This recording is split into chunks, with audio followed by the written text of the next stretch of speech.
Os muros da prisão. Como você faz as pessoas acreditarem em uma ordem imaginada como o cristianismo, a democracia ou o capitalismo? Primeiro, você nunca admite que a ordem é imaginada.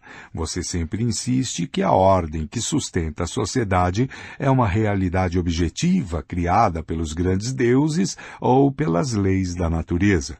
As pessoas são diferentes não porque Hammurabi disse isso, mas porque Enlil e Marduk decretaram isso. As pessoas são iguais não porque Thomas Jefferson disse isso, mas porque Deus as criou dessa maneira. Os livres mercados são o melhor sistema econômico não porque Adam Smith disse isso, mas porque essas são as leis imutáveis da natureza. Você também educa as pessoas o tempo todo. Do momento em que nascem, você as lembra constantemente dos princípios da ordem imaginada, que estão presentes em tudo.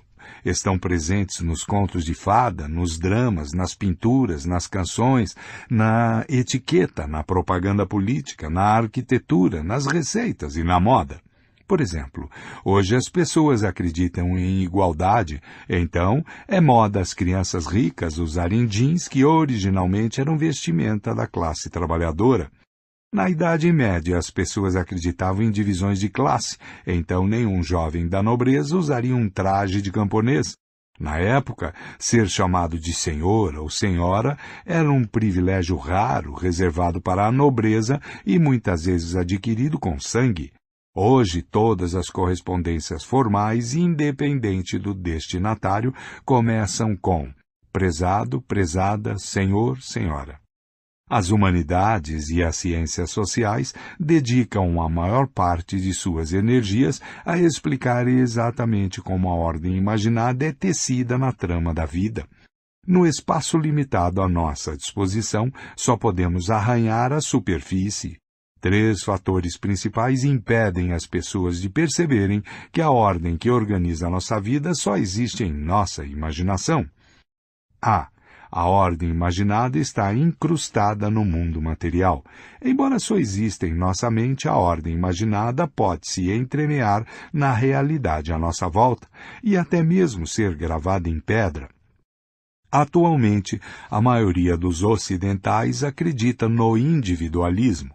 Eles acreditam que todo ser humano é um indivíduo, cujo valor não depende do que outras pessoas pensam a seu respeito. Cada um de nós tem dentro de si um raio de luz brilhante que dá valor e significado à vida. Nas escolas ocidentais de hoje, os professores e os pais dizem às crianças que, se os colegas zombarem delas, elas devem ignorar. Somente elas mesmas, e não os outros, conhecem seu verdadeiro valor. Na arquitetura moderna, esse mito sai da imaginação e toma forma em tijolo e argamassa. A casa moderna ideal é dividida em muitos aposentos pequenos para que cada criança possa ter um espaço privado, ocultado da vista, proporcionando um máximo de autonomia. Esse espaço privado quase sempre tem uma porta, e em muitos lares é uma prática aceita que a criança feche ou inclusive tranque a porta. Mesmo os pais são proibidos de entrar sem bater e pedir permissão. O quarto é decorado como o filho quiser, com pôsteres de astros do rock na parede e meias sujas no chão.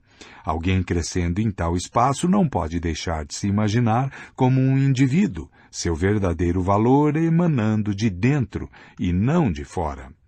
Os homens nobres na Europa medieval não acreditavam no individualismo. O valor de uma pessoa era determinado por seu lugar na hierarquia social e por aquilo que outras pessoas diziam a seu respeito. Ser alvo de zombarias era uma indignidade terrível. Os nobres ensinavam seus filhos a protegerem seu nome a qualquer preço. Como o individualismo moderno, o sistema de valores medieval deixou a imaginação e se manifestou na pedra dos castelos medievais. O castelo raramente tinha aposentos privativos para as crianças, ou aliás, para qualquer pessoa. O filho adolescente de um barão medieval não tinha um quarto só seu no segundo andar do castelo, com pôsteres de Ricardo Coração de Leão e do Rei Arthur nas paredes e uma porta trancada que seus pais não tinham permissão para abrir. Ele dormia ao lado de muitos outros jovens em um grande salão, estava sempre à vista e sempre tinha que levar em consideração o que os outros viam e diziam. Alguém crescendo em tais condições, naturalmente concluía que o verdadeiro valor de um homem era determinado por seu lugar na hierarquia social e por aquilo que outras pessoas diziam a seu respeito. 8. Nota. B. A ordem imaginada define nossos desejos. A maioria das pessoas não quer aceitar que a ordem que governa sua vida é imaginária. Mas, na verdade, cada pessoa nasce em uma ordem imaginada pré-existente, e seus desejos são moldados desde o nascimento pelos mitos dominantes. Nossos desejos pessoais, portanto, se tornam as defesas mais importantes da ordem imaginada. Por exemplo, os desejos mais valorizados dos ocidentais de hoje são definidos por mitos românticos, nacionalistas, capitalistas e humanistas que estão aí há séculos. Amigos dando conselhos muitas vezes dizem uns aos outros: siga seu coração. Mas o coração é um agente duplo que geralmente recebe instruções dos mitos dominantes do momento, e a própria recomendação de seguir seu coração era implantada em nossa mente por uma combinação de mitos românticos do século XIX e mitos consumistas do século XX. A Coca-Cola Company, por exemplo, promoveu a Diet Coke pelo mundo sob o slogan Diet Coke, do What Feels Good, Coca-Cola Diet, faça o que lhe faz bem. Mesmo aqueles que as pessoas imaginam serem seus desejos mais pessoais, geralmente são programados pela ordem imaginada. Consideremos, por exemplo, o desejo popular de passar férias no exterior. Não há nada de natural ou óbvio nisso.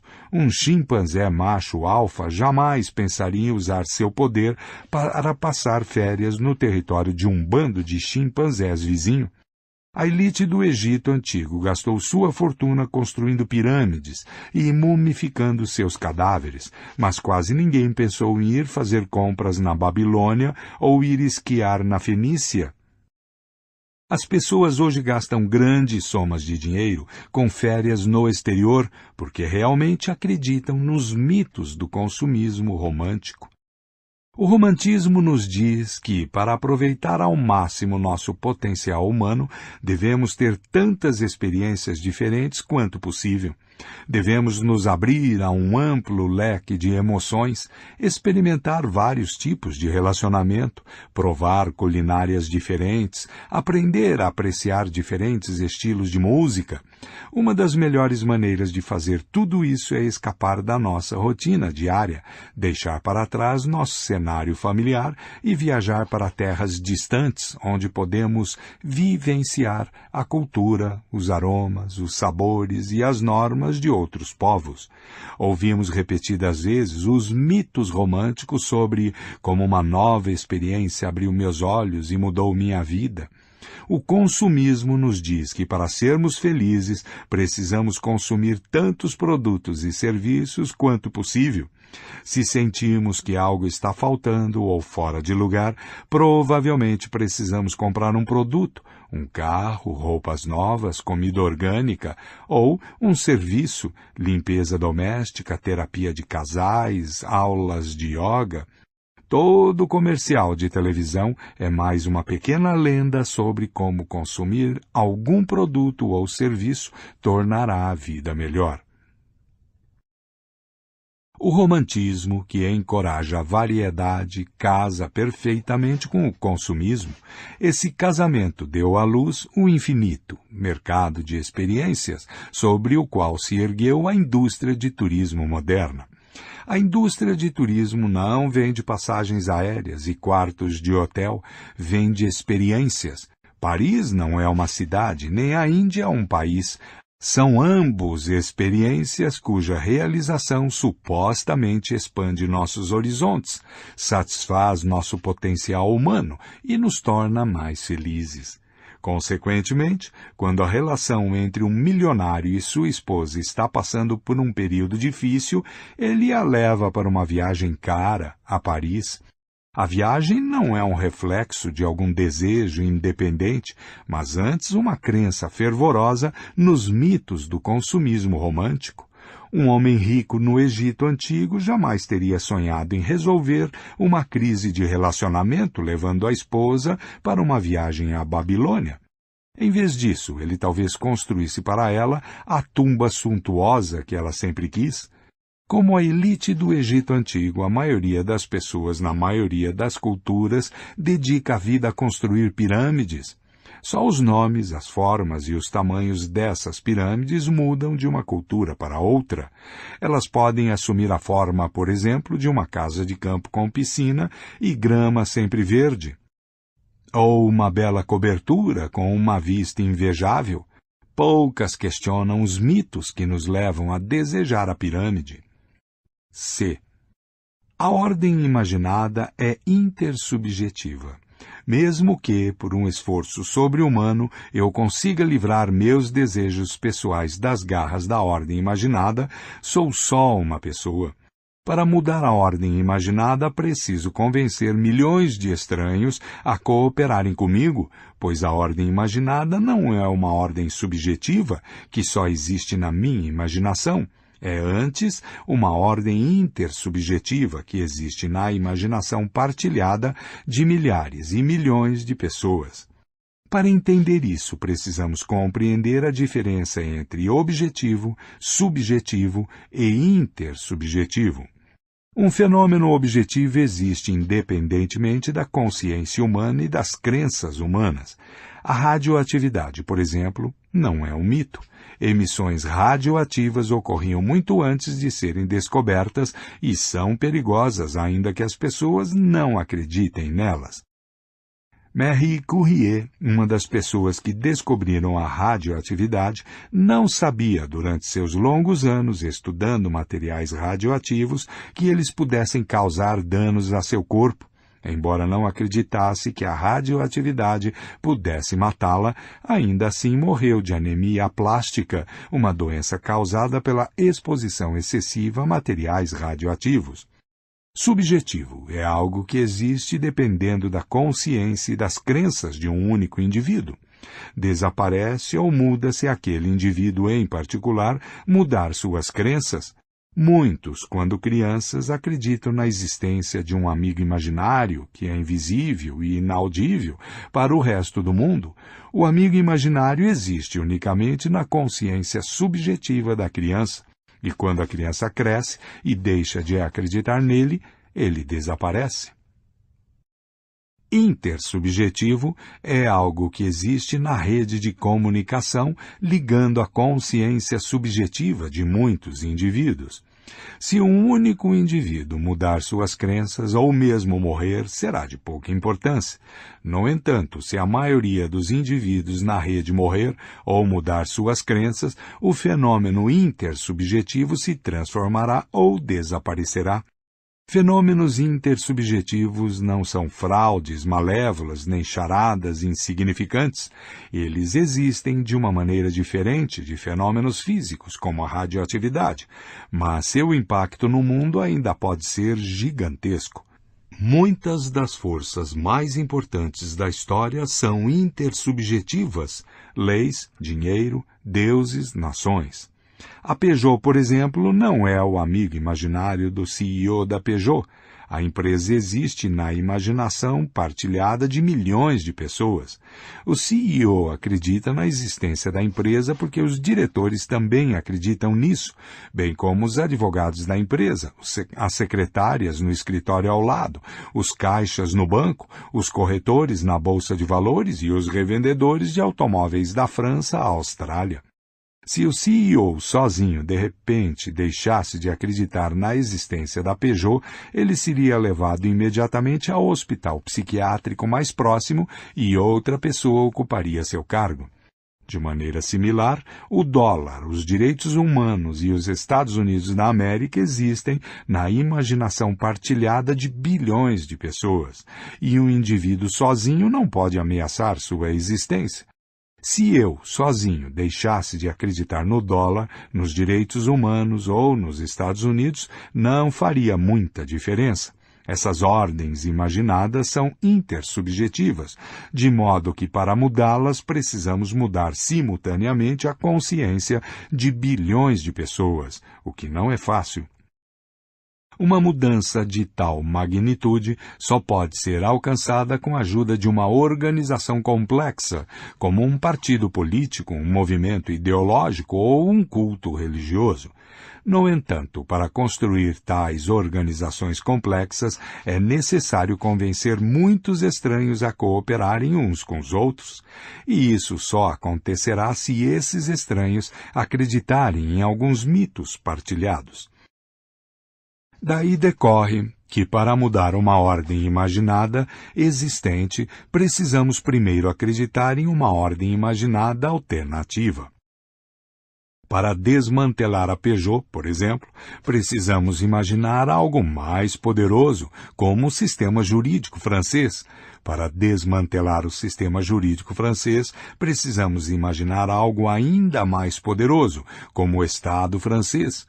E se desejarmos desmantelar isso também, teremos de imaginar algo ainda mais poderoso. Não há como escapar à ordem imaginada.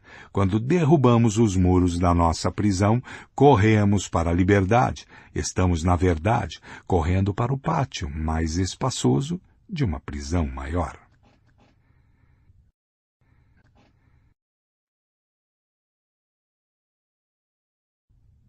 Pasta 7. 7. Sobrecarga de memória. A evolução não dotou os humanos com a capacidade de jogar futebol. É verdade, produziu pernas para chutar, cotovelos para cometer faltas e bocas para xingar. Mas tudo o que isso nos permite fazer é, talvez, praticar chutes de pênalti sozinhos. Para participar de um jogo com estranhos que encontramos no pátio da escola em uma tarde qualquer, precisamos não só trabalhar em conjunto com 10 companheiros de equipe, que possivelmente nunca encontramos antes, como também saber que os 11 jogadores do time oposto estão jogando conforme as mesmas regras. Outros animais que se envolvem em agressão ritualizada com estranhos o fazem em grande parte por instinto. Cachorrinhos do mundo inteiro têm as regras da brincadeira de luta gravadas em seus genes, mas os adolescentes humanos não têm genes para o futebol e, no entanto, podem jogar com completos estranhos porque todos aprenderam um conjunto idêntico de ideias sobre futebol. Essas ideias são totalmente imaginárias, mas se todos as conhecem, podemos jogar.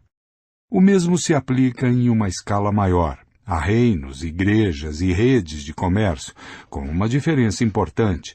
As regras do futebol são relativamente simples e concisas, como as que são necessárias para a cooperação em um bando de caçadores-coletores ou em uma pequena aldeia.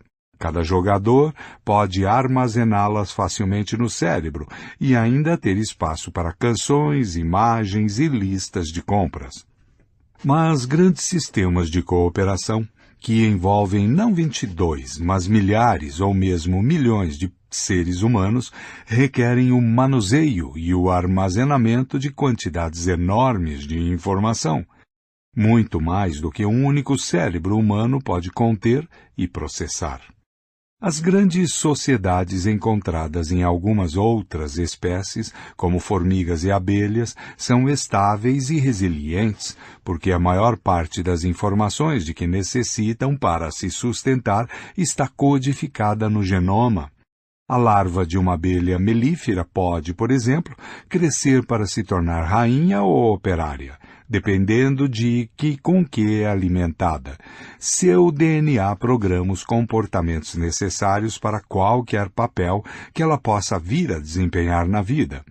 As colmeias podem ser estruturas sociais muito complexas, contendo muitos tipos diferentes de abelhas operárias, tais como campeiras, nutrizes e faxineiras. Mas até agora, os pesquisadores não conseguiram identificar abelhas advogadas.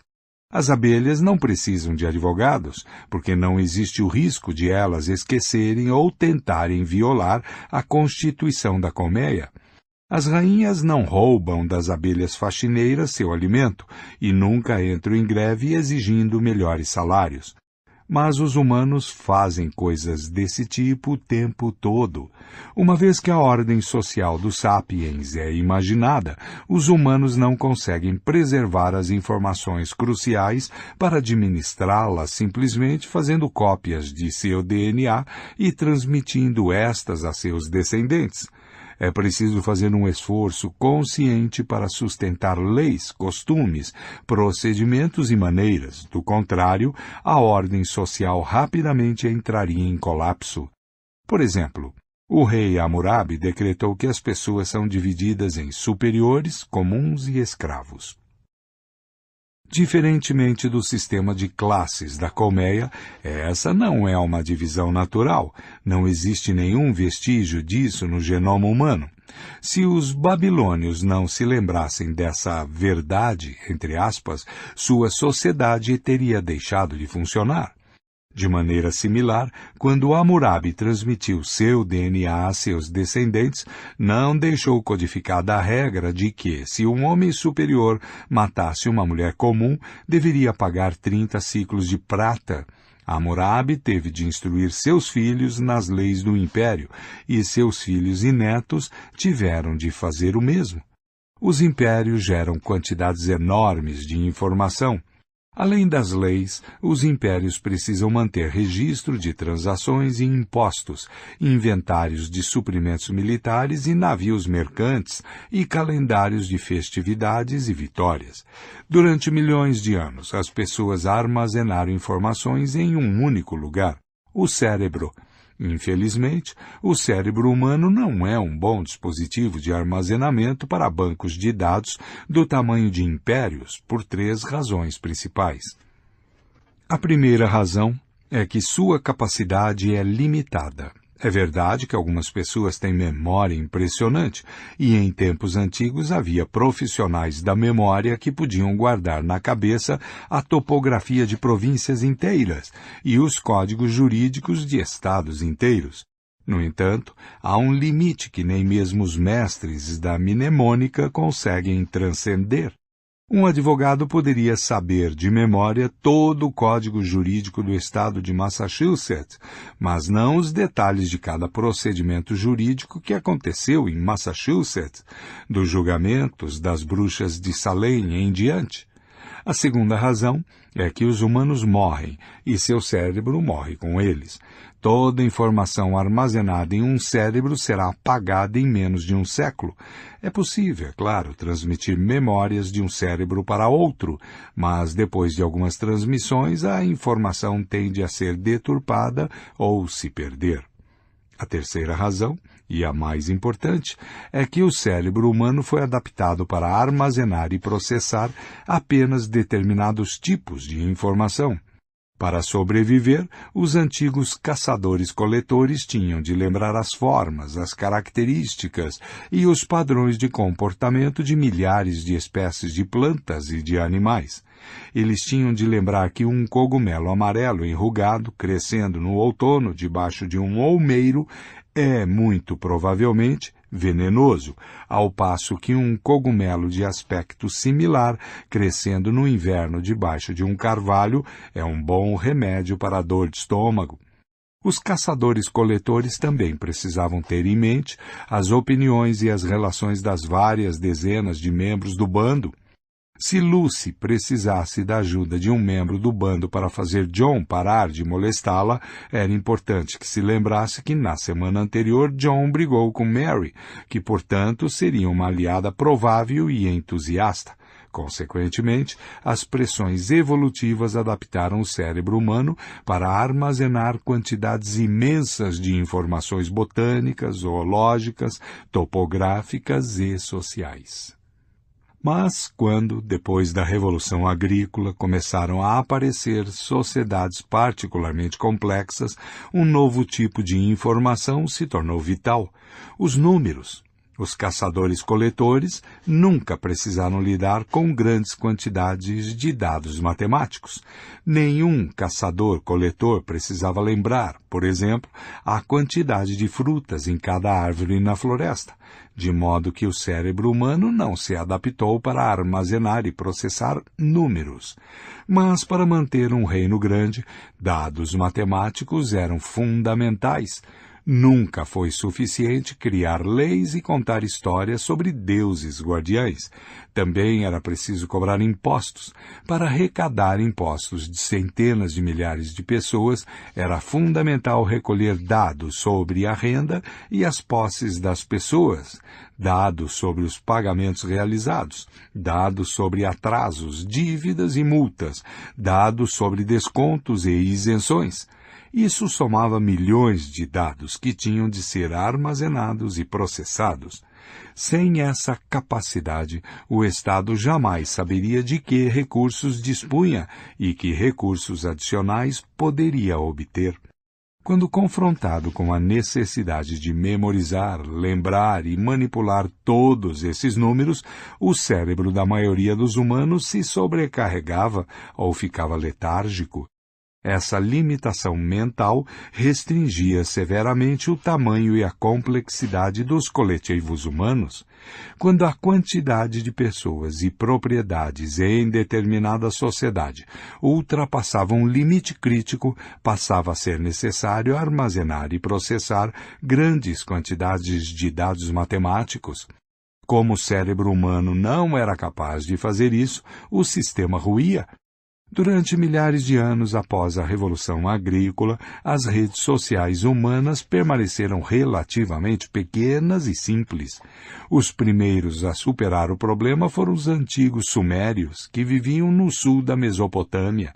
Lá, um sol abrasador banhando planícies lamacentas e férteis produziu colheitas fartas e cidades prósperas. Conforme o número de habitantes cresceu, também aumentou a quantidade de informações requeridas para coordenar seus assuntos. Entre os anos 3500 e 3000 a.C., alguns gênios sumérios desconhecidos inventaram um sistema para armazenar e processar informações fora do cérebro concebido especialmente para lidar com grandes quantidades de dados matemáticos. Com isso, os sumérios libertaram sua ordem social das limitações do cérebro humano, abrindo caminho para o surgimento de cidades, reinos e impérios. O sistema de processamento de dados inventado pelos sumérios é chamado escrita. Assinado Cushin. A escrita é um método para armazenar informações por meio de símbolos materiais. O sistema de escrita sumério fez isso combinando dois tipos de símbolos, que eram gravados em pequenas tábuas de argila. Um tipo de símbolo representava os números. Havia símbolos para 1, 10, 60, 600, 3.600 e 36.000. Os sumérios usavam uma combinação de sistemas numéricos de base 6 e de base 10.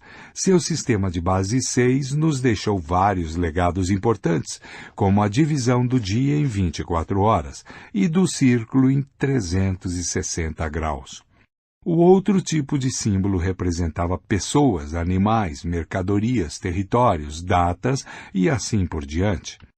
Ao combinar ambos os tipos de símbolos, os sumérios foram capazes de preservar muito mais dados do que qualquer cérebro humano poderia se lembrar ou qualquer cadeia de DNA poderia codificar. Nesse estágio inicial, a escrita era limitada a fatos e números. O grande romance sumério, se é que existiu algum, nunca foi gravado em tábuas de argila. A escrita consumia tempo e o público leitor era diminuto, de modo que ninguém via razão alguma para usá-la para outro propósito que não o registro de informações essenciais.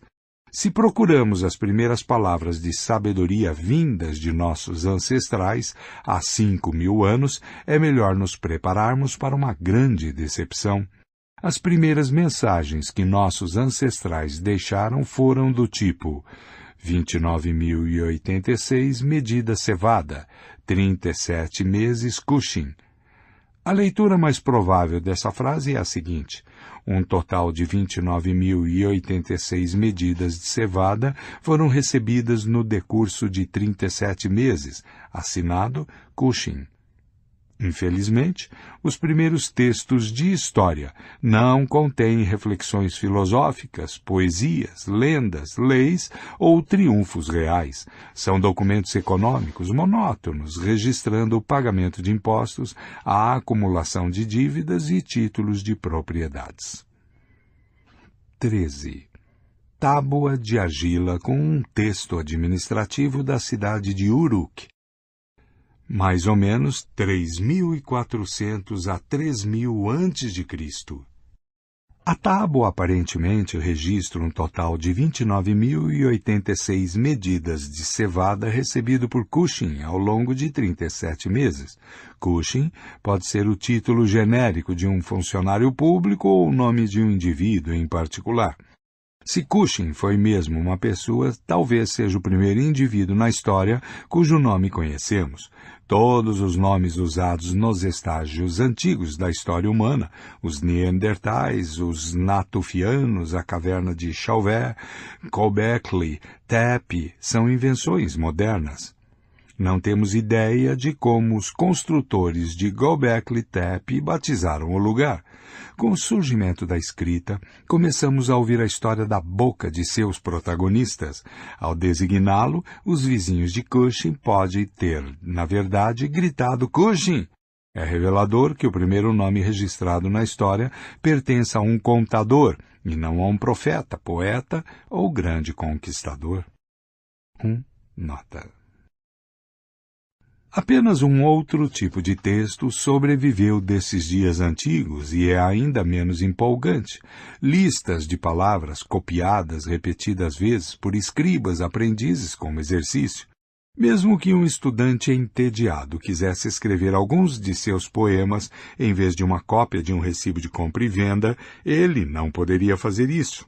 Em seus primórdios, o sistema de escrita sumério era parcial e não completo. Um sistema de escrita completo é um sistema de símbolos materiais que pode representar de maneira mais ou menos fiel a linguagem falada. Pode, portanto, expressar tudo o que as pessoas podem dizer, inclusive poesia. Um sistema de escrita parcial, por outro lado, é um sistema de símbolos materiais que só pode representar determinados tipos de informação pertencentes a um campo de atividade limitado. O latim, os hieróglifos do Antigo Egito e o braille são sistemas de escrita completos. Pode-se usá-los para escrever registros de impostos, poemas de amor, livros de história, receitas de culinária e leis empresariais. Já o primeiro sistema de escrita sumério, assim como as notações musicais e os símbolos matemáticos modernos, é um sistema de escrita parcial. Você pode usar símbolos matemáticos para fazer cálculos, mas não pode usá-los para escrever poemas de amor. O sistema de escrita parcial não pode expressar todo o espectro de uma língua falada, mas pode expressar coisas que estão fora do escopo da língua falada. Sistemas de escrita parciais, como as notações matemáticas e sumérias, não podem ser usados para escrever poesia, mas podem manter registros contábeis de maneira muito eficaz. Não incomodava os sumérios o fato de que seu sistema de escrita não era apropriado para escrever poesia. Eles não o inventaram para copiar a língua falada, e sim para fazer coisas que a língua falada não conseguia fazer. Houve algumas culturas, como a dos Andes pré-colombianos, que usaram apenas sistemas de escrita parciais durante toda a sua história, sem se deixar abalar pelas limitações de seus sistemas de escrita e sem sentir necessidade alguma de uma versão completa. O sistema de escrita andino era muito diferente de seu equivalente sumério. De fato, era tão diferente que muitas pessoas afirmariam que nem sequer era um sistema de escrita. Não era registrado em tábuas de argila ou pedaços de papel. Em vez disso, era registrado por meio de nós atados em cordas coloridas chamadas quipos. Cada quipo consistia de muitas cordas de cores distintas, feitas de lã ou de algodão. Em cada corda atavam-se vários nós em diferentes lugares. Um único quipo podia conter centenas de cordas e milhares de nós.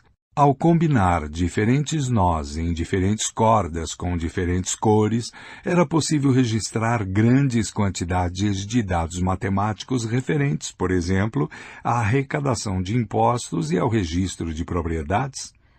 2. Nota. Durante centenas, talvez milhares de anos, os quipos foram essenciais para o negócio de cidades, reinos e impérios. 3. Nota. Eles alcançaram todo o seu potencial sob o Império Inca, que governou de 10 a 12 milhões de pessoas e abarcou toda a área do Peru, Equador e Bolívia, bem como pedaços do Chile, da Argentina e da Colômbia. Graças aos quipos, os incas puderam salvar e processar grandes quantidades de dados sem os quais não teriam sido capazes de manter o complexo maquinário administrativo que um império desse tamanho requer. De fato, os quipos eram tão eficazes e precisos que nos primeiros anos após a conquista espanhola da América do Sul, os próprios espanhóis empregaram esse sistema no trabalho de administrar seu novo império. O problema era que os espanhóis não sabiam como registrar e ler quipos, o que os tornava dependentes dos profissionais locais.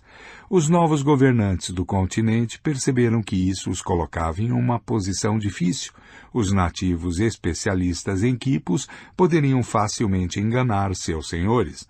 Por isso, uma vez que o domínio da Espanha estava mais consolidado, os quipos foram desativados e os registros do novo império foram mantidos totalmente em latim e numerais. Pouquíssimos quipos sobreviveram à ocupação espanhola e a maioria dos que restaram são indecifráveis, já que, infelizmente, a arte de ler quipos se perdeu.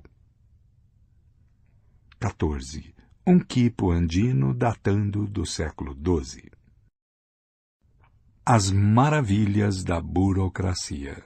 Os habitantes da Mesopotâmia passaram a querer registrar coisas que não apenas os monótonos dados matemáticos. Entre 3.000 e 2.500 a.C., mais e mais símbolos foram acrescentados ao sistema sumério, transformando-o progressivamente em um sistema de escrita completo que hoje chamamos de cuneiforme. Em 2500 a.C., reis usavam a escrita cuneiforme para emitir decretos, sacerdotes a usavam para registrar oráculos e cidadãos menos elevados a usavam para escrever cartas pessoais. Aproximadamente na mesma época, os egípcios desenvolveram um sistema completo chamado escrita hieroglífica. Outros sistemas de escrita completos foram desenvolvidos na China por volta de 1200 a.C. e na América Central por volta de 1000 a 500 a.C. Desses centros iniciais, os sistemas de escrita completos se espalharam por toda parte, assumindo várias novas formas e novas tarefas. As pessoas começaram a escrever poesia, livros de história, romances, dramas, profecias e livros de culinária. Mas a tarefa mais importante da escrita continuou sendo o armazenamento de pacotes de dados matemáticos, e essa tarefa continuou sendo prerrogativa dos sistemas de escrita parciais. A Bíblia hebraica, a Ilíada grega, o Mahabharata hindu e o Tipitaka budista todos começaram como obras orais. Por muitas gerações, foram transmitidos oralmente e teriam continuado assim se a escrita jamais tivesse sido inventada. Mas os registros de impostos e burocracias complexas nasceram junto com o sistema de escrita parcial e permanecem inexoravelmente unidos, como gêmeos siameses até os dias de hoje. Pense nas entradas crípticas em planilhas e bases de dados computadorizados. À medida que cada vez mais coisas eram escritas, e em especial que os arquivos administrativos cresciam, atingindo enormes proporções, novos problemas surgiam. As informações armazenadas no cérebro de uma pessoa são fáceis de acessar. Meu cérebro armazena bilhões de dados, mas eu posso rapidamente, quase instantaneamente, lembrar o nome da capital da Itália, em seguida lembrar o que fiz em 11 de setembro de 2001 e então reconstruir o caminho que vai da minha casa à Universidade Hebraica em Jerusalém. Exatamente como o cérebro faz isso continua sendo um mistério, mas todos sabemos que o sistema cerebral de acesso de informações é incrivelmente eficaz, a não ser quando você está tentando lembrar onde colocou as chaves do carro. Mas como encontrar e recuperar informações armazenadas em cordas de quipos ou em tábuas de argila? Se você tiver apenas 10 tábuas ou uma centena de tábuas, isso não é problema. Mas, e se tiver acumulado milhares delas, como fez um dos contemporâneos de Hammurabi, o rei Zimri-Lin de Mari? Imagine por um instante que estamos em 1776 a.C. Dois habitantes de Mari estão brigando pela posse de um campo de trigo. Jacó insiste que comprou o campo de Esaú há 30 anos. Esaú retorque que, na verdade, ele alugou o campo de Jacó por um período de 30 anos e que agora, findo o prazo, o quer de volta. Eles gritam e discutem e começam a empurrar um ao outro antes de perceber que podem resolver a disputa indo ao arquivo real, onde estão guardados as escrituras e os recibos de compra e venda que se aplicam a todas as propriedades do reino. Ao chegar ao arquivo, eles são transferidos de um oficial ao outro, esperam, tomam vários chás, são orientados a voltar no dia seguinte e acabam sendo conduzidos por um funcionário queixoso para procurar a tábua de argila em questão. O funcionário abre uma porta e os leva a uma sala enorme, forrada do chão ao teto com milhares de tábuas de argila.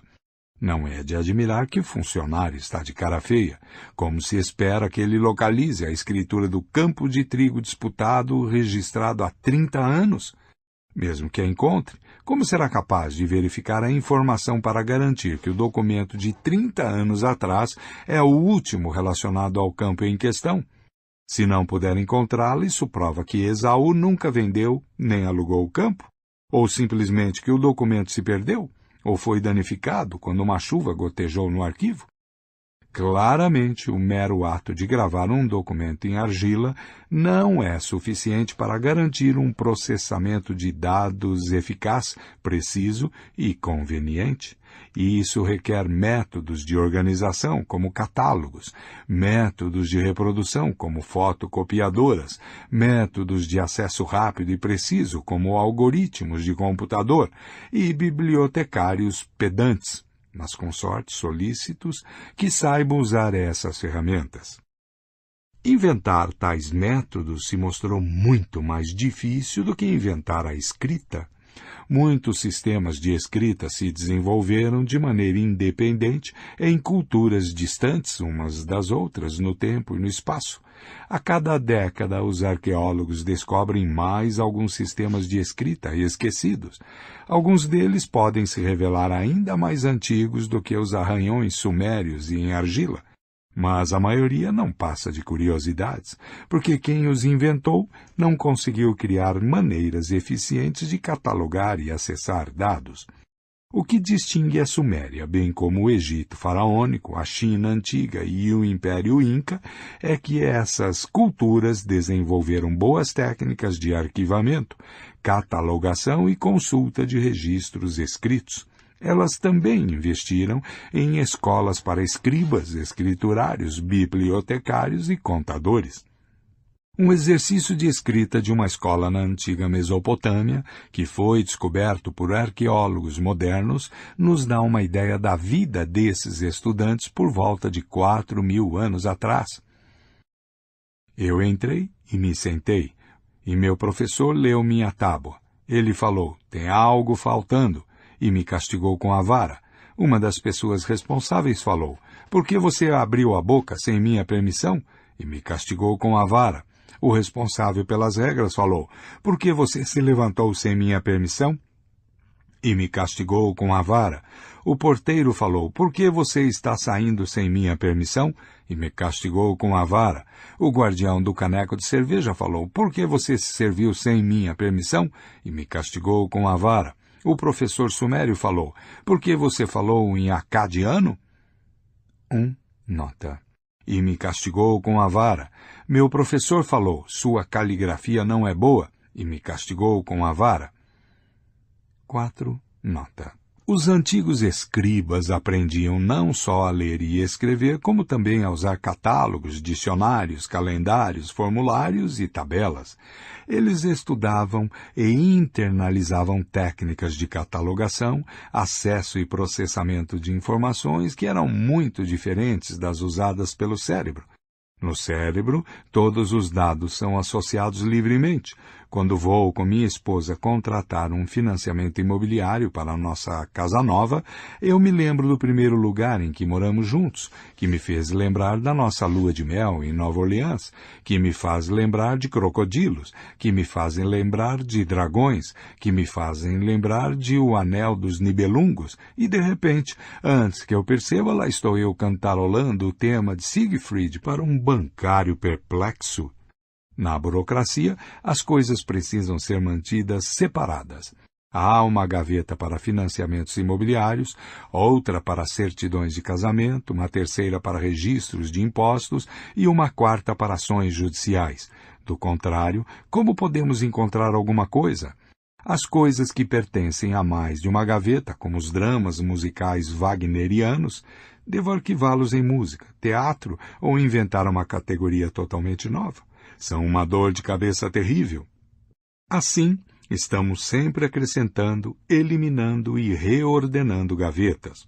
Para funcionar, as pessoas que operam tal sistema de gavetas devem ser reprogramadas para parar de pensar como humanos e começar a pensar como escriturários e contadores.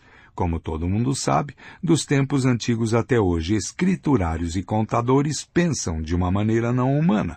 Eles pensam como armários de arquivo. Não é culpa deles. Se não pensarem dessa maneira, suas gavetas ficarão todas misturadas, e eles não serão capazes de fornecer os serviços de que seu governo, sua empresa ou sua organização necessita. O impacto mais importante do sistema de escrita na história humana é precisamente este. Pouco a pouco, mudou a forma como os humanos pensam e concebem o mundo. A livre associação e o pensamento holístico deram lugar à compartimentalização e à burocracia. A linguagem dos números. Com o passar dos séculos, métodos burocráticos de processamento de dados ficaram cada vez mais diferentes do modo como os humanos pensam naturalmente, e cada vez mais importantes. Um passo crucial foi dado um pouco antes do século IX, quando se inventou um novo sistema de escrita parcial que podia armazenar e processar dados matemáticos com eficiência sem precedentes. Esse sistema de escrita parcial era composto de 10 símbolos representando os números de 0 a 9. Confusamente, esses símbolos são conhecidos como algarismos arábicos, embora tenham sido inventados pelos hindus. Ainda mais confusamente, os árabes de hoje usam um conjunto de dígitos com aspecto bem diferente dos usados pelos ocidentais. Mas os árabes receberam o crédito porque, quando invadiram a Índia, encontraram o sistema, entenderam sua utilidade, o aperfeiçoaram e o espalharam pelo Oriente Médio e então pela Europa. quando vários outros símbolos foram posteriormente acrescentados aos algarismos arábicos, como símbolos para adição, subtração e multiplicação, surgiu a base da notação matemática moderna. Embora esse sistema de escrita continue sendo parcial, se tornou a linguagem dominante no mundo. Quase todos os estados, empresas, organizações e instituições, quer fale árabe, hindi, inglês ou norueguês, usam notação matemática para registrar e processar dados. Cada informação que possa ser traduzida em notação matemática é armazenada, disseminada e processada com velocidade e eficiência impressionantes. Uma pessoa que deseja influenciar as decisões de governos, organizações e empresas deve, portanto, aprender a falar em números. Os especialistas fazem o que podem para traduzir até mesmo ideias como pobreza, felicidade e honestidade em números. A linha de pobreza, níveis de bem-estar subjetivos, índice de credibilidade. Campos inteiros do conhecimento, como a física e a engenharia, já perderam quase todo o contato com a linguagem humana falada e são mantidos unicamente por notação matemática. Mais recentemente, a notação matemática deu origem a um sistema de escrita ainda mais revolucionário, um sistema binário computadorizado de apenas 2 símbolos, 0 e 1. As palavras que estou escrevendo agora em meu teclado são escritas no interior do meu computador por diferentes combinações de 0 e 1. A escrita nasceu como uma serva da consciência humana, mas pouco a pouco se tornou sua senhora. Nossos computadores têm dificuldade para entender como o Homo sapiens fala, sente e sonha. Portanto, estamos ensinando o Homo sapiens a falar, sentir e sonhar na linguagem dos números, que pode ser entendida por computadores. E esse não é o fim da história. O campo da inteligência artificial está procurando criar um novo tipo de inteligência baseado unicamente no sistema binário de computadores. Filmes de ficção científica como Matrix e O Exterminador do Futuro falam de um dia em que o sistema binário se livra da opressão da humanidade. Quando os humanos tentam reobter o controle do sistema rebelde, ele reage tentando eliminar a raça humana. Equação para calcular a aceleração da massa I sob a influência da gravidade, de acordo com a teoria da relatividade. Quando a maioria das pessoas leigas vê uma equação como essa, geralmente entra em pânico e fica paralisada, como um servo surpreendido pelos faróis de um veículo em alta velocidade. A reação é absolutamente natural e não denuncia falta de inteligência ou de curiosidade. Com raras exceções, o cérebro humano é simplesmente incapaz de pensar em conceitos como relatividade e mecânica quântica. Os físicos, entretanto, conseguem, porque deixam de lado a maneira de pensar tradicional dos humanos e aprendem a pensar novamente com a ajuda de sistemas externos de processamento de dados. Partes cruciais de seu processo de pensamento acontecem não na cabeça, mas dentro de computadores ou em uma lousa escolar. 1. Nota. Mesmo depois que o acadiano se tornou a língua falada, o sumério continuou sendo a língua da administração e, portanto, a língua escrita. Sendo assim, os aspirantes a escriba tinham de falar sumério.